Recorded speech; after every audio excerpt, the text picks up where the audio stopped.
So guys, ito yung DRL module natin. Actually left and right yan. So unahin natin itong driver side. Yan. Tinanggal natin yung socket ng headlight ng DRL o ng headlight. Ito yung female. Then yung likod yung male. Yan, female. So ganun din, hindi kayo magkakamali dito ang procedure ng pagkakabit. Female, male, female.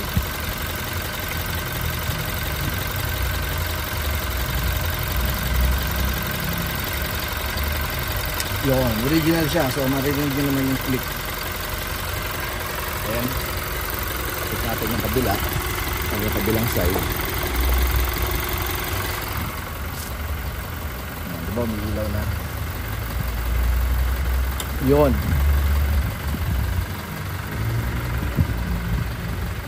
Pogi!